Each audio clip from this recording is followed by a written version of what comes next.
Support for Wrong About Everything comes from Minnesota's credit unions. Credit unions are locally based, member-owned financial cooperatives that return earnings to members through higher savings rates, lower loan rates, and reduced fees. Visit mncun.org for more information.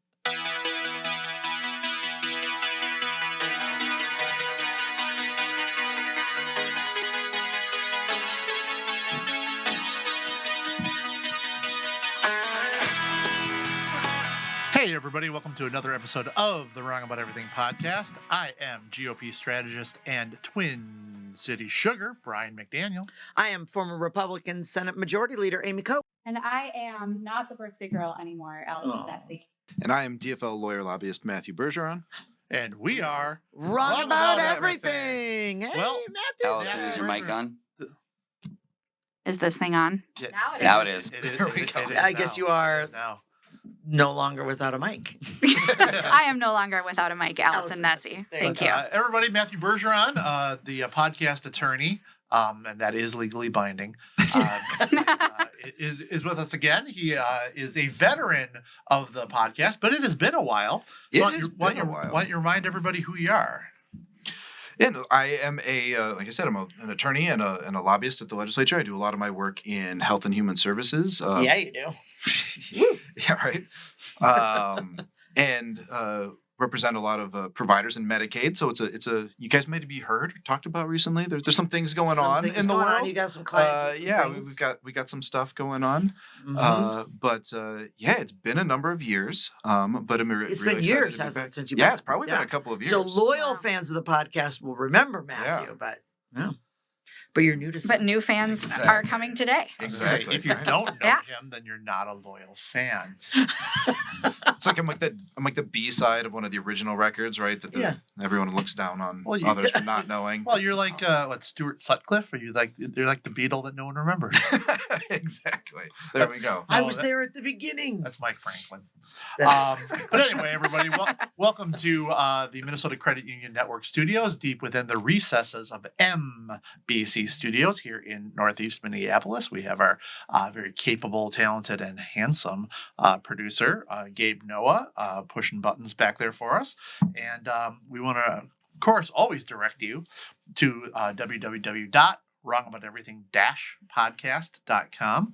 And hopefully you're watching us on our YouTube channel, because we would like as many subscribers there. So please like, subscribe, do all that Did stuff. you share it? I did share it.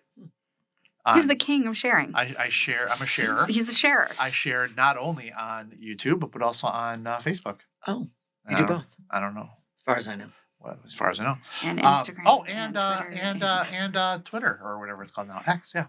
So in any event, we are very happy to have you watching us there. Also, and I hope I didn't offend them with the podcast attorney comment, but we also want to talk to our good friends at Bradshaw Bryant.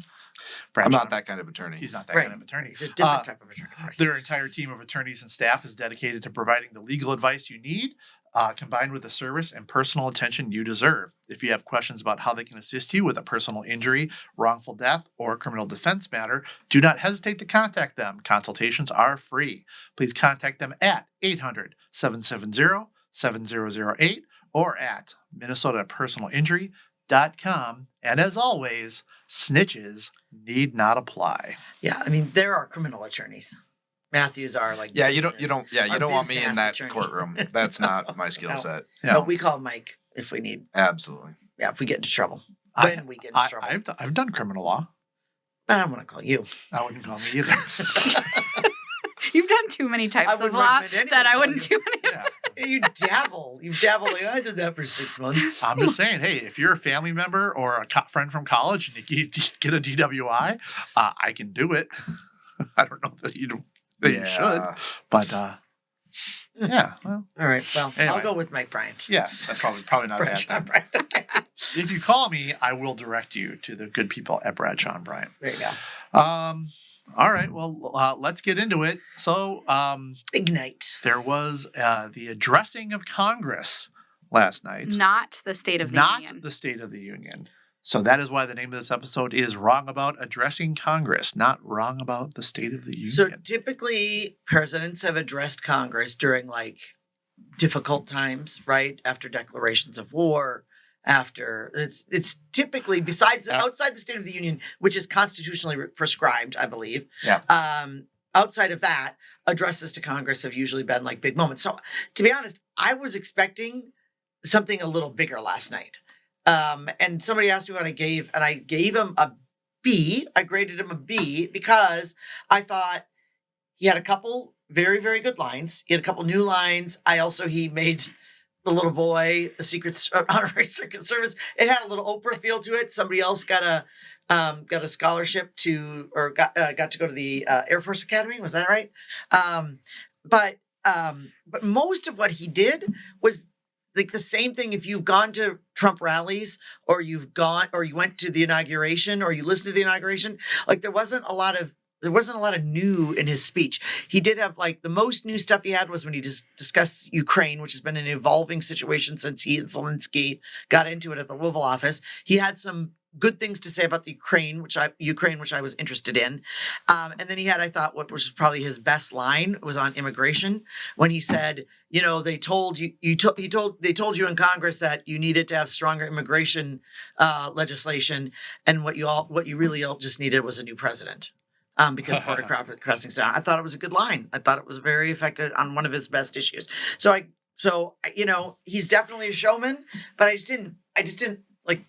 Again, I think of addresses to Congress to be like big agenda setting or to calm the nation or whatever. And this was just, and I thought, I just don't know what it's been a busy 43 days. 6 weeks in, he's still with the partisan divisive stuff. I mean, like, I just thought it was beneath the chamber, the way he attacked. I mean, it's the same stuff. It's the same stuff, but he's at the dais of the House, and it was like, really?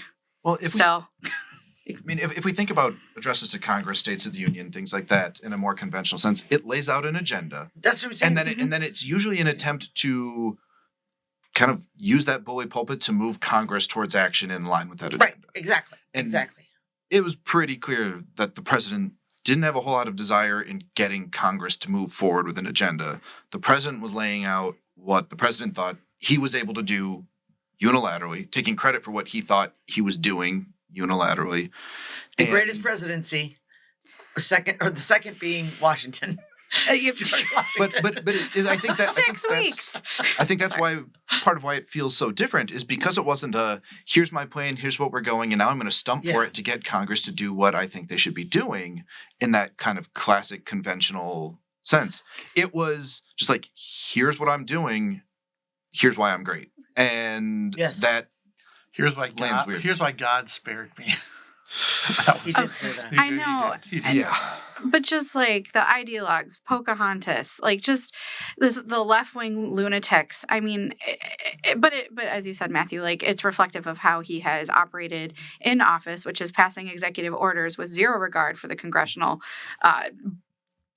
branch to making a lot of these changes that he is doing. By the way, every president has been doing for decades now. And that's Congress. Which drives me insane. It does. Yeah, I don't disagree. Amy and I were talking to a client group last night, and one of the things I brought up is just how offended I get by that, by the abdication by Congress of their Article 1 of the Constitution duties, letting the president use and abuse executive orders. And this goes back, this is, Reagan and Dick Cheney has been the constructor of growing the power of the executive branch since he worked in Nixon's office. Like that's the whole movie. Dick is just about how he has, well, it's actually Vice, but how he, envisioned growing the power of the executive to need Congress less and less. And that's why he was in so many administrations after administration after administration. Actually, the modern presidency started with the New Deal, but anyway, sorry. Yeah. Well, I will. Anyway, sorry. Yeah. Well, I will push back a little bit and say though that while I absolutely agree both in the historical description and the frustration with the trend towards the growing executive, that's that's not to say that what this president is doing is not substantially removed from and further than it's built, the most recent presidents. Yeah, well, and kind of the same thing I say too. Even beyond the first Trump presidency. about like this is different. Like the devolution of debate.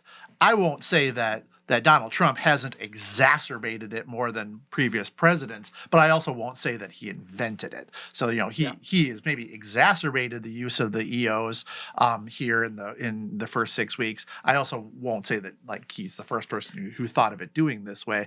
The question I have is so agreeing for the moment that Donald Trump's demeanor last night was not collegial, was not necessarily looking to kind of build consensus for a platform, and that using Pocahontas and as a derogatory term, and the same things that Allison was bringing up as far as like how about the left wing radicals or lunatics or whatever he uses. My question is, why do the Democrats take the bait?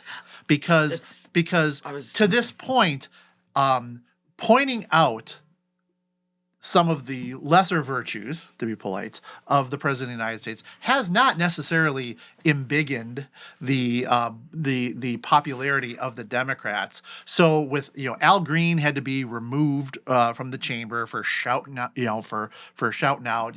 They had signs and they had this and that. So I kind of think that while we could say that certainly they are being State Fair fans. Yeah, exactly.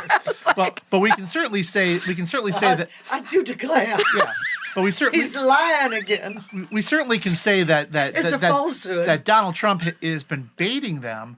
But why is it that they're taking the bait, not having their own message other than look at all the stuff that Donald Trump says, and not standing for the cancer kid or clapping? I mean, that's just like that lets people say, well, look, they won't agree with anything that Trump does, which is one of the things that he literally what he said at the beginning of his speech. And he did say, smile more. Yeah. All right. There we go.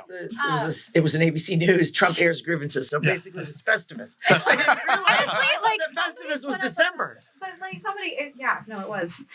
He had a lot of problems with these people. Sorry, we'll get closer to the mic.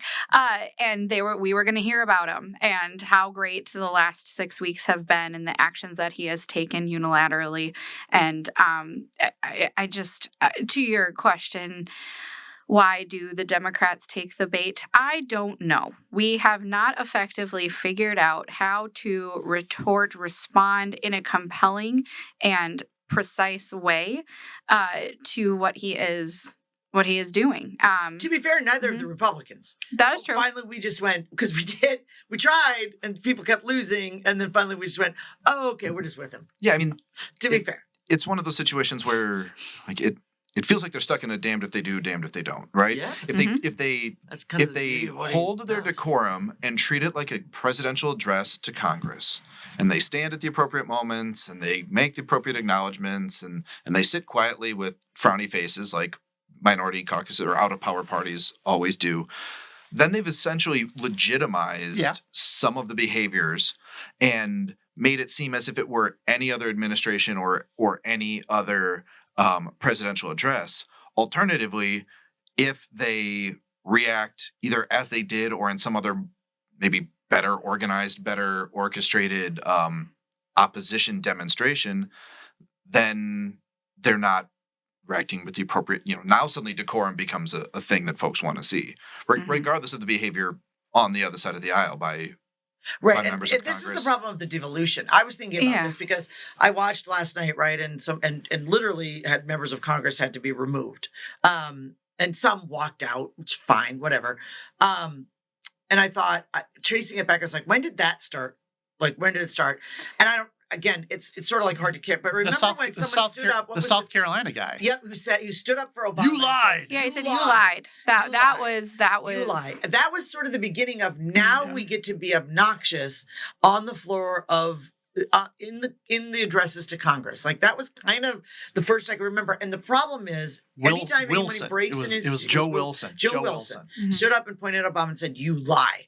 And ever since then, there's been sort of like this downgrading of how we're going to act in all areas. And that's just what happens. And when institutions are broken, there's a reason that they're important. And this is not to be old fashioned. They're because they hold together sort of a moral code for society. And as soon as one person does one thing, then the next time the other side gets to go, well, they did it, so we get to do it. And in fact, sometimes your folks demand it of you because it's like, well, they treated you like garbage, so now you got to treat them like extra garbage. And then, oh, well, we can't possibly stand up for the cancer kid because then we're legitimizing the whole thing. No, at some point, you just need to be leaders and say, we're going to stand up for things that are good. We're going to call out when things are bad. And I honestly think, and maybe it's naive, I think you would do better. I think that you would get more support. I would also like to say that probably we shouldn't call him the cancer kid. That's probably not very nice. But I don't the recall newest member of the United States Secret Service. Yes, Yeah. definitely. And youngest member, I hope. And I think he has come up with a 5-point plan to make sure that that the president doesn't get shot. I was just going to say, I do think recruitment's down, they man. need some help there. I mean, the one specific thing, I thought it was terrible that Al Green and other people were making a spectacle, but I also really, really, really bristle at the Pocahontas comment because not that Elizabeth Warren is someone who I have respect for, I don't. But the Pocahontas thing is, one, played out. Two, it is so just offensive. I just wish that would be something that he would, make fun of her in a different way, and I'm probably fine because she is someone who deserves a little bit of ridicule for some of her past fibbing and whatnot. But the Pocahontas thing, I think it really just is too gross for. Yeah, it's super racist. Like, DJ stop Daniel is 13-year-old that is the new member of the Secret Service. DJ Danielson. DJ Daniel. Yeah, that is super played out. Also the thing with, and I know nobody can ever talk to Trump about this. I guess I've seen too many speeches, and he really thinks that when he's up there for 2 hours, that people, I know very strong MAGA people that are like, could he stop talking now? Like, it's too much. And yet he thinks that it's all very entertaining. The best I ever heard, and he went on for 3 hours, was a conversation when he sat down with Rogan before the campaign. And I don't know if anybody else listened to that. I listened to all 3 hours of it. I like Rogan. I just listened to Woody Harrelson. Like, I listened to Rogan. And that was some of the best stuff I'd heard from Trump because it was like the most like self-effacing, the most honest I'd ever heard him be. And when he was that, I was like, oh, okay, I kind of get it. And I sort of like bought in. And then I see him at these rallies and I just don't get it. I don't find it, I just find it like obnoxious. I find it petty. I find it beneath the office of a president. And I don't understand how you can be the most powerful man in the world and still be petty. Like it's just, it is beneath you. It is, and he's been a petty man his whole life. Like he was. I just don't understand how you can attain that level and still be punching down. What do you gain from that? Other people can't do this. I mean, this is something that is very unique. It's very Trump, and it's something that hasn't always worked. This is something that he has kind of perfected. And by perfected it, I mean he's been very effective with it. Because and one of the things that I think I've talked about on the show before is that I was reading a book not too long ago by Jeff Pearlman, who's a fantastic writer, writes mostly on sports, but not just sports. It was about the USFL, which is the United States Football League, which was a football league that was meant to rival the NFL when I was a kid. And what it was it played way back in the day. Way back in the day. So Trump was an owner or something. It played in the spring. And then in the second season, Trump became the owner of the New Jersey Generals. And he did to the USFL kind of what he did to the Republican Party, in that he came in. Bankrupted it. He came in. He annoyed everybody. Everybody made fun of him. And then they all did exactly what he wanted. And it wasn't to the benefit of the league because he then, Donald Trump, wanted them to then move from the spring to the fall, directly challenge the NFL because he thought that the NFL would so fear him that the NFL would give him a franchise in the NFL to kind of bring him in there. And that didn't work. They lost. They won a court case against the NFL. They got no money. The league went away. And so he hasn't always been successful at the things he has tried, but what he does now works. And yes, he lost an election. Yeah, I get that. But now if you look at, he just does whatever he wants. And anyone who kind of challenges him on it, that's who falls to the wayside. And I think we're seeing that right now with Marco Rubio, who I saw an article today saying that as Secretary of State, he's being sidelined now because of kind of how some of the Zelensky stuff went on Friday. And it's like most of us would look at what happened with Zelensky and Vance and Trump in the Oval Office on Friday, and we would say that was, pick whose fault it is, but that was an embarrassing chapter in American foreign policy. But somehow it's Marco Rubio who now is going to be the one that gets left outside the room where it happens, not the people who probably were the bad actors. What's hard for Democrats is it's all so overwhelming. The harm, the harm, and it's hard to when you just laid that out. I was just compounding harms and fear, and it's hard to come up with. I think hopeful. I've always said we need to stop just berating Trump and talk about what we believe in and what we envision and what we want to do and actions. But it's so chaotic, and I know. Which, by the way, is part of the plan. Is definitely part of the 100%. And other governments have done this too in their playbooks as they. I think one of the things is we haven't seen. There's generational transitions in every industry, in every space right now. And, we see that in Congress. We see that in our national leaders. Obviously, that process needs to complete itself if you look at who started the last campaign on the ticket, right? I mean, we're in that. But the Democrats on a national level haven't found its next leader, right? There hasn't been that unifying voice. And it's not necessarily that it's there's 5 or 6 folks, we don't know who it is. And, iron sharpens iron and they're all, pushing together. But we haven't necessarily seen, and maybe over the next 12 months, as we look towards a midterm, we will start to figure out who those faces and voices might be. But it's very clear that the Democrats don't know who that is. Nobody has found the message that has elevated themselves into that position yet. And without that, leadership, really, there isn't a unifying leader at the moment within the Democratic Party who can stand opposite the president and say, no, this is an alternative. And I think that's an excellent point. One that I'd like to I'd like to explore a little bit. So, Joe Biden before the fall, had a long on the mic, or which other fall? I think the season.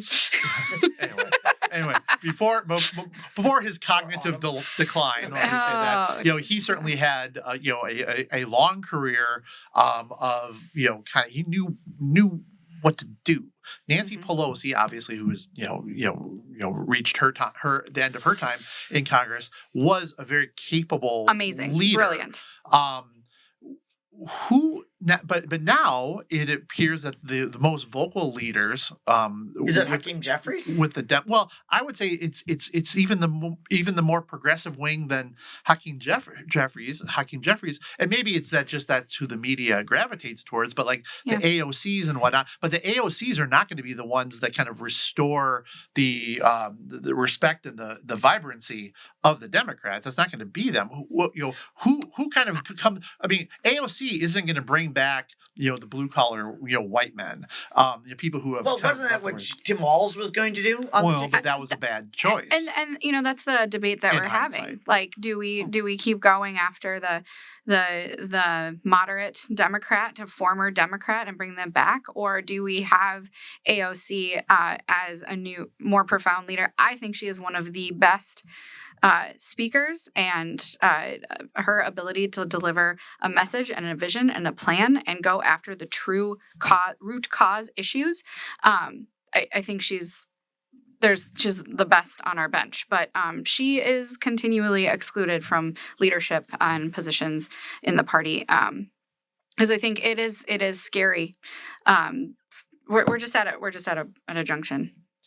And I guess I would also push back a little bit on the idea that just because the Harris-Walz ticket wasn't successful, that Governor Walz wasn't successful in some portions of it. I mean, like, people vote for the top of the ticket. There were all kinds of issues. I think he took unnecessary blame for the train wreck that was. Well, and to think that how to do it. A governor added to the ticket as late in the cycle as he was going to suddenly swing 9 historic Upper Midwest. Even by the way that you could change horses midstream like that and just be fine. Well, but I think my point was specifically to the bringing blue-collar white men. That was more what I thought, that Walz, who in Minnesota had continually been pushed to the progressive left, that Congressman Tim Walz would have been exactly the person that would have done that. The guy who had the A+ rating with NRA and was much more moderate. I just think that I think it was in hindsight, this is true. I don't know that I even would have said this when it happened. So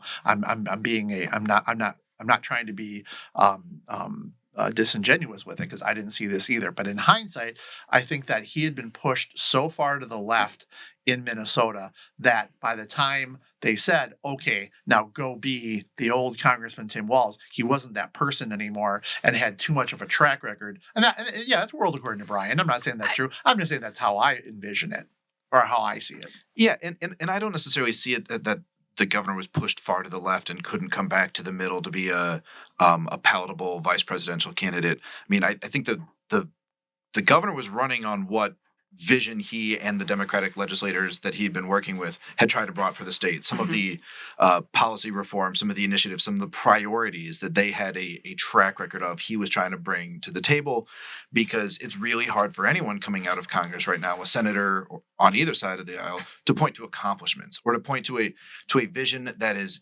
like clearly theirs because they are one of the legislative body, right? You're one of 400. And so, I mean, to some extent, I think that was the effort. It obviously wasn't sufficient for the Harris-Walz ticket, but whether it was a failure of that project versus a failure of a myriad of other things that happened with the Democratic effort to elect a president last year, it's hard to tell.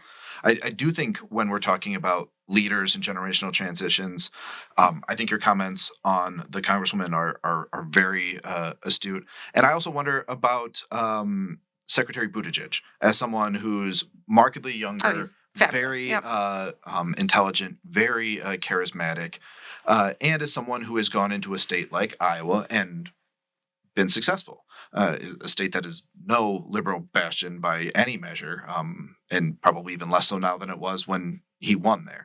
And so, he could be your guy. He's the guy that goes on Fox News and explains things in no-nonsense terms. He's excellent. He is an excellent communicator. But the fact that neither one of them nor anyone else are very clearly the face going forward is kind of still, I think, where the Democratic Party is struggling, because you have to have a message, but you have to have a messenger as well. And right now, we don't know that we have that. Yeah, and I don't think we have figured out the media landscape effectively. We the traditional. It's all online, and Democrats, the right has done a really good job of caricaturizing the left. They're so good at it that even when we do have good messengers, it's so easy just to discredit them. Discredit us, because at the end of the day, our policies are popular. The things that Tim Walz did as governor with Speaker Hortman and Majority Leader Dietzig and Murphy are very popular. They poll well. And you know what Donald Trump talks about? A lot of those things. Like, he has a lot of progressive ideas that he talks about in his 3-hour rallies on his podcast, and he seems rational. Like tariffs. But I mean, it's we have not successfully found the messenger and put them in the platforms that reaches people in a way that is, again, like, the right can't just immediately discredit. Well, he's done this so well, and this is a part of even that address last night. he breaks all the boundaries when it comes to communicating, and he communicates very directly to the people, which he has always done. At first, he started with Twitter, right? He would just go to Twitter. He was the first candidate and the first president and the first leader in elected office that would just take everything to Twitter. And so every day he set the agenda by simply sending out a tweet. He'd get up in the morning, send out a couple of tweets about what he was thinking about, and guess what? That was the news cycle for the next 24 hours. Yeah, whatever he'd said. It was that, but also there was an element where, because the concept of a Trump presidency was so wild when he ran the first time, every speech got live broadcast. Not as much not now. Yeah. Well, Yeah. well, now he's last the night. presumptive nominee. Yeah. But what I'm talking about is when he ran the first time and it was a field of 13 Republicans. Yes. And he was the polling cameras- at 1%. The cameras cut to him every time out of what's going to happen, right? And so that was a level of earned media that no other candidate has ever got. I mean, so I don't know if it's going to take Tom Hanks or Oprah Winfrey running as Democrat in order to get that kind of let's see what they say now. Or you probably need something even more wild and extreme than either of them. That celebrity outside of the political realm what just earned media by default in a way that nobody else has ever been able to do. How much of Minnesota's own Ken Martin, how much of his job is going to be to identify and cultivate that whoever is the next kind of Democrat leader, whether it be Buttigieg, Gavin Newsom, Slotkin, who gave the post address comment on your part. I mean, is that kind of one of his jobs that he's going to have? I don't know if it's so much identifying the person, but identifying the strategy to elevate the person. Democrats do not like to be told from the top down who we need to be supporting. It hasn't been effective over the years. So once it becomes self-identified, but the party needs to have, I think, a strategic plan around media. Yeah, I mean, I think it's less about identifying that individual than it is growing a bench, because the Democrats are going to need candidates in congressional seats. They're going to need candidates to run for Senate seats. They're going to need to have folks that are able to step out on the national level. But I also think part of it is setting an environment where once 5 or 6 individuals have been identified, you don't have a situation where they just destroy themselves in competition for that limelight. And having somebody who's not jockeying for that position themselves to be able to set up a process whereby folks can compete for a nomination in 4 years, but do so in a way that doesn't, devolve or drag everyone down. I don't necessarily know that 8 years ago we had a process where we saw candidates competing for the presidency. It was kind of what happens next? When you had that stage of 8 or 9 folks. Yeah. I mean, we're still dealing with the Bernie-Hillary faction and the distrust and the party and the process and does it even matter? And I mean, that's just kind of, You do guys have those weirdo super delegates, which are basically to override the will of the regular. Do they have super delegates anymore? Yeah. They just don't call them that anymore. Okay. The fact they don't talk about them. But they still got them. But part of I haven't needed them for a while, so. but part of the difference between the two parties in that process is the fact that Democrats allocate the national delegates proportionally. So if I win 52-49, or if I win 35-33-33, the delegates are proportioned 35, 34, 33. The super delegates are? No, the delegates in a state, where in a Republican primary, it's a plurality. If I get 26% in a 5-candidate race, I get all of them, right? Yeah. And so, I mean, that fundamentally changes. I mean, it can keep it kind of chaotic much longer. Yeah. The way the Democrats do. Yeah, and there's pros and cons to that. Yeah. And and the Democrats don't have to have that person identified, in March of 2025.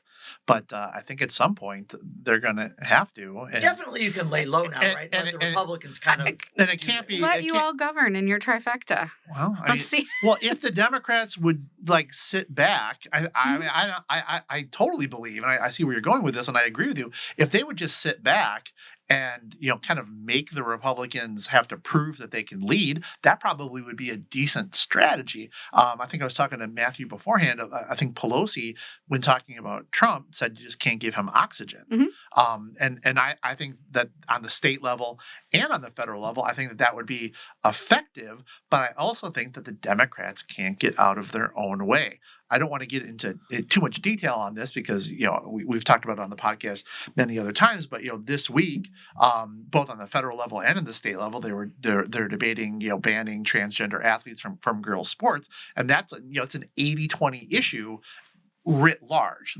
I think that the devil is always in the details about what's in the exact bills, and I get that part. But I think the Democrats just can't help but take the bait and go out and kind of identify themselves as just super on the super left wing, kind of out of step with a lot of general voters, without educating the general voters more on what exactly they're talking about. I think they're doing a much better job on the Musk and Medicaid, Medicare things than they are on some of the social issues, which I think just get kind of, hijack's the wrong word, but kind of led by the progressive left, which then gives the Republicans the ability to say, look, they're out of step with what you're talking about. Not all at once. All right, moving on. No. Oh, sorry. No, go. Well, I guess, sure, I'll step up and take it. Two things. I think this just proves I'm right. Well, but part of it is you talk about like just sitting back and letting the Republicans lead, and then but that would necessitate Republican Congress doing something, right? And actually leading on things. And I know we've seen a budget resolution out of the House. Mm-hmm. We'll see if they get one done on the 14th. Exactly. But part of it is I think that has been one of the greatest concerns, is the fact that Republican members of Congress, particularly in the Senate, seemed more than willing to abdicate some of their opportunities and authorities to the president. Instead of wading in and saying, what should our foreign aid budget be? What should our budget be on these things? They've kind of let go. And so there's a measure of waiting to see what a Republican trifecta does only works if there's going to be a Republican trifecta that tries to do something, as opposed to allowing an executive to continue to set the course kind of unilaterally. And the thing I will say about the social issues and the narrative issues, some of these things are so intrinsic to an individual, so deeply personal, their identity, their family's identity, their community, that to see them attacked the way the president's rhetoric has and others have at times, the emotional response to that is always going to transcend political strategy. Mm-hmm. And so while the party needs to find narratives to balance the human rights platforms and the equal justice platforms that it has, there's always going to be a tension point when it comes to how things are talked about, because for the first, in the last 10 years, folks of a lot of communities that have never ever had a voice now have a voice. And so there is always going to be a personal, right, because it is their lives, right?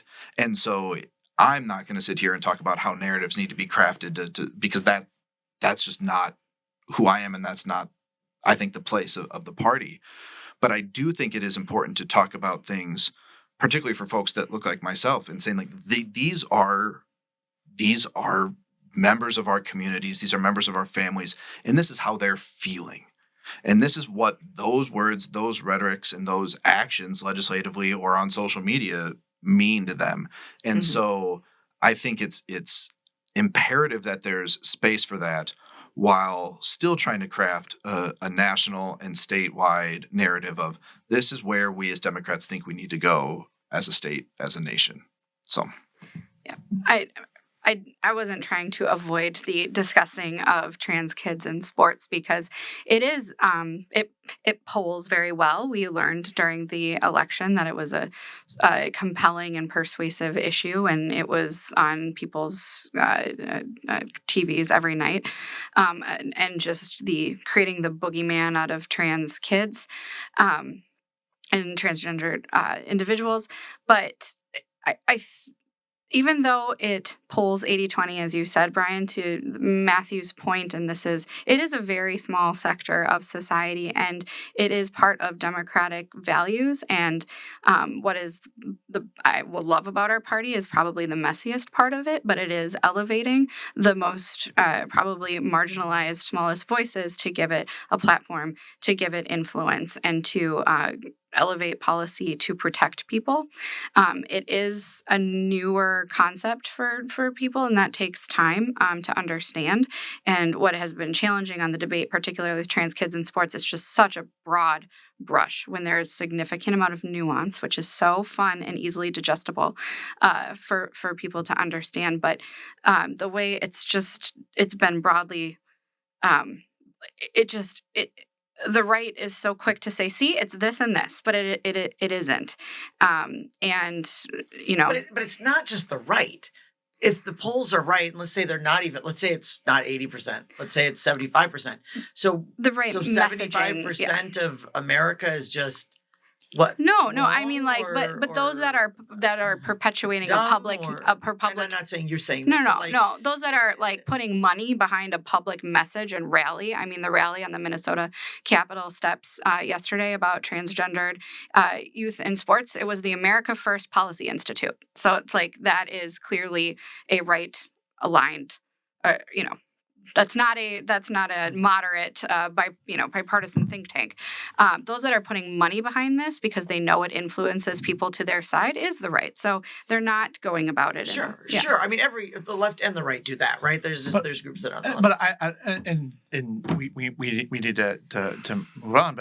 But I also think that where the Democrats are correct is on a lot of these issues is the need for more empathy. And I think that's where the Republicans drop the ball a lot, is with the empathy part of these marginalized communities. And I'll absolutely admit that. And somewhat, I have transitioning people in my family. I love them. I respect them. I'll call them whatever they want.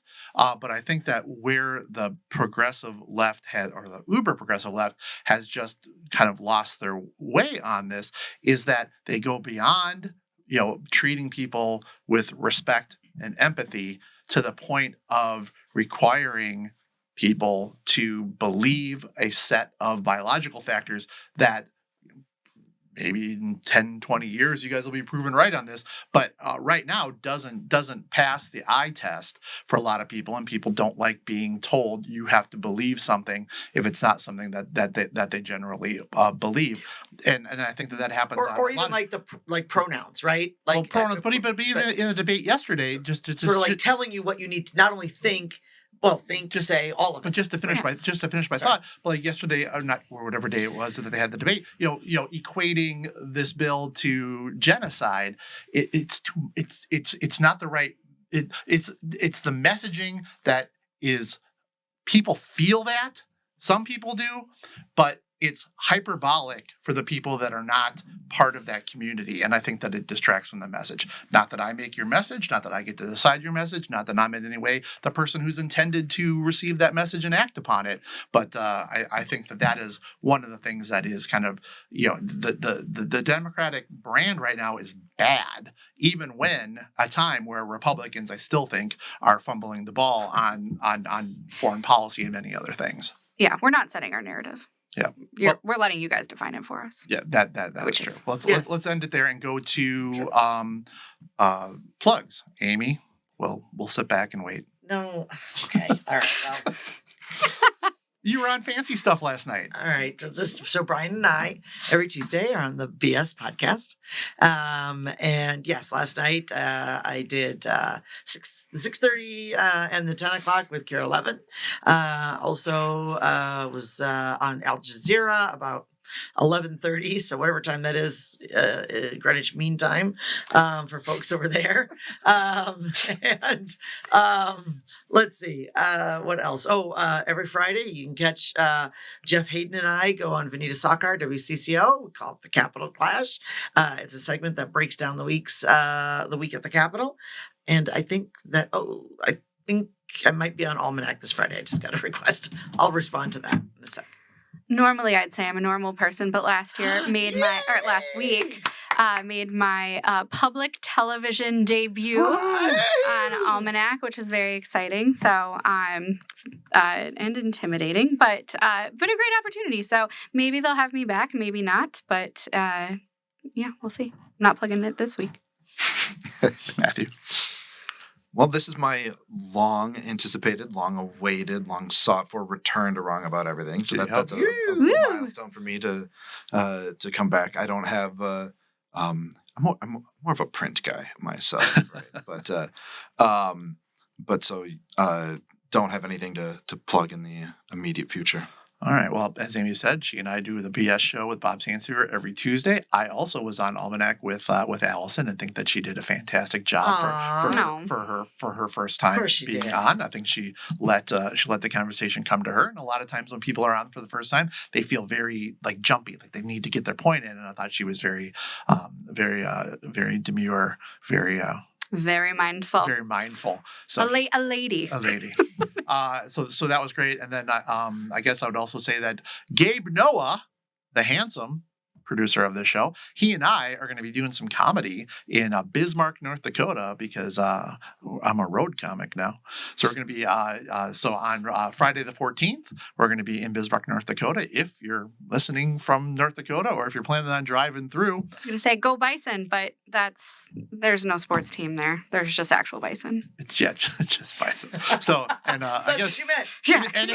Run free. And if you're not going to be in Bismarck, but you'd like to, just let us know. You can jump in the car with us, and we'll drive you there. Or somewhere. Beside the road. Drop you off in Fargo.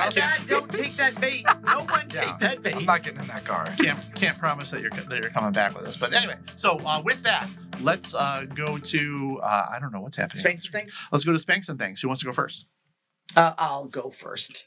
So my thank first goes out to USA Today Woman of the Year for Minnesota, our own speaker Lisa Dameth. What an honor! Lisa Dameth, the new Speaker of the Minnesota House, the first Republican female Speaker of the House, the first woman of color Speaker of the House, the first person of color Speaker of the House. So many firsts, and just a fantastic leader, has been named, I think rightfully so, USA's Today's Woman of the Year. And so I just want to celebrate that. Big fan, and it's great to see. And then my thank, and I'm going to need my lawyer on this, who happens to be sitting right here.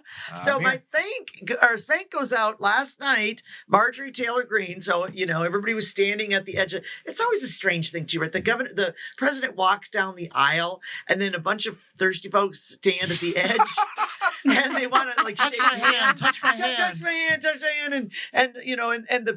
And he's always escorted by a few members of Congress, and they all get to shake hands. I don't know. It's just very DC weird to me. But anyway, that's what happens. And Marjorie Taylor Greene always manages to get herself on the aisle, and she's always wearing something. And she was wearing a red hat, but it didn't say what you think it said.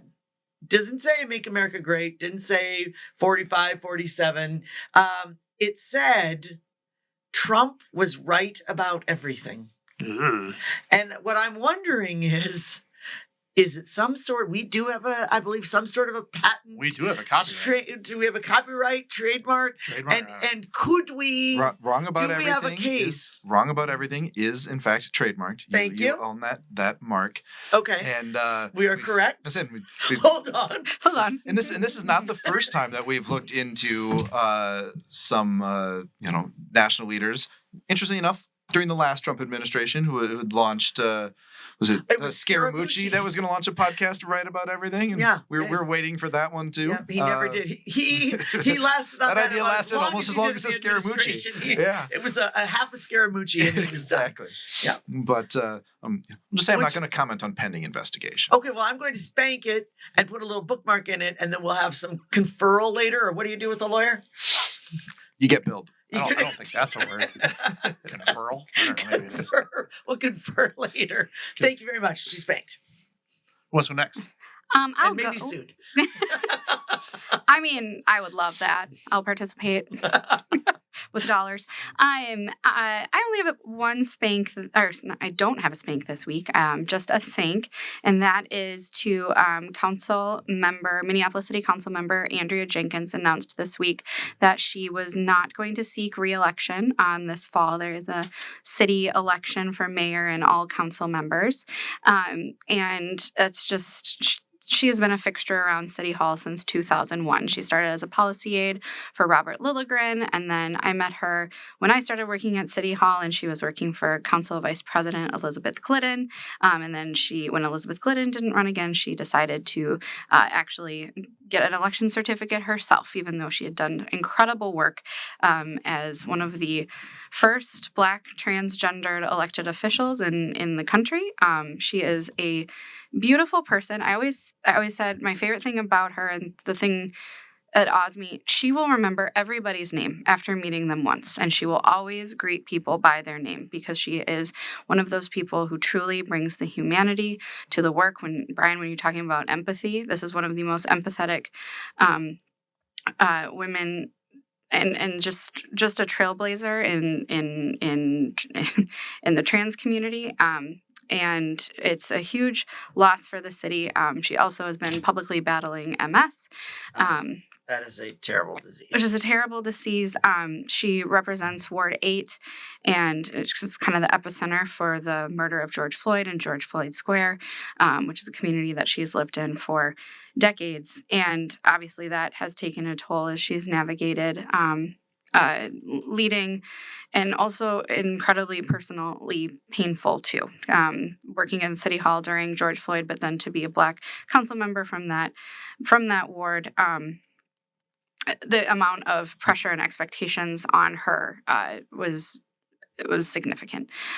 So it's a huge loss for the city of Minneapolis. She has done an incredible amount of service as a staff person and as a leader, and I just want to thank her for that. Very good. All right. Matthew? So we've talked a little bit about, I'll start with my thank, and we've talked a little bit today about the value and quality of our discourse in politics. We've talked about the use of tweets and social media to set the narrative, and kind of the short form, glib rhetoric that kind of has devolved. And so my thank, and there's no escaping it. We were talking about whether it's the 3-hour speech last night or whatever else. It's just we're so inundated by it. So my thank is actually going to be for Elon Musk and Jon Stewart, because if we're going to get stuck watching a bunch of garbage discourse, the idea of a long form interview, conversation amongst those two. I mean, I know you mentioned being a fan of Rogan and those kind of conversations. I'm also a fan of Jon Stewart. Space. Yeah, I'm also a big fan of Jon. But this is one thing where there's risk to that, and I think we've seen so many public folks try to avoid those things. And so my think is just that if we're going to get stuck watching a lot of the garbage that at least these two, I'm optimistic, is going to give us something to react to, and there's risk in both of them in putting themselves in that position. So we'll see how it goes. Get your popcorn ready. I'll be watching. And my spank kind of comes out of some of the comments from this president's speech last night. My spank is for the country of Greenland, or the territory of Greenland, whatever they are. How do they not want some of this? What kind of short-sighted, foolhardy... You could be 51, baby. Community, like, how would you invited not... in last night? Come on over. You would think. I mean, I just think they're going to live. I want the green. Just come on in. Exactly. I gotta think that other folks are like, other areas are like, really, like Guam is like, seriously? They can just come out, they can just walk on over. They're in. But so. Think they can walk over from Guam? No, from Greenland. Okay. Greenland. They can't walk from there either. The elected leadership of Unless Greenland is there was officially some sort of an ice spanked. bridge. Yeah, you're right. That's a great one. All right, I will try. Oh, get her, lawyer. We've got a picture of that. Screen suspect. Screen We'll grab just that. put that in the file. Put that picture in the file, please, Gabe. I'm actually going to just have one spank, because I don't want to detract from the spank. So this week, a Maple Grove student passed away after had a medical incident after practicing, and this is something that is happening more and more across Minnesota. One of the largest causes of deaths with young people are athletics related cardiac arrest and other things. We had another death. This is something that definitely needs to be addressed. This is something that the American Heart Association, who I do work for, is looking to bring forth at the Capitol this year, is having cardiac emergency response plans. Something that just makes it so whether you are a player, a coach, a student, a referee, cheerleader, anybody, that should you have a medical emergency, that there is a plan in place and an AED within a reasonable,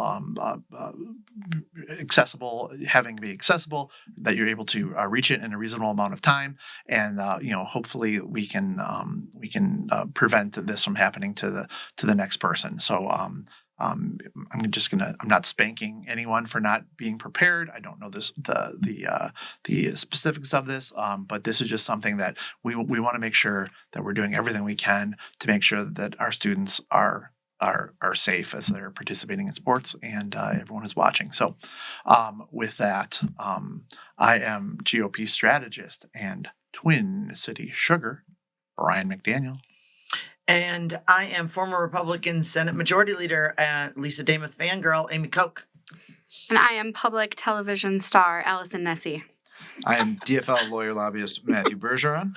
And we are Right about everything. Go Greenland. How could you not want some of this?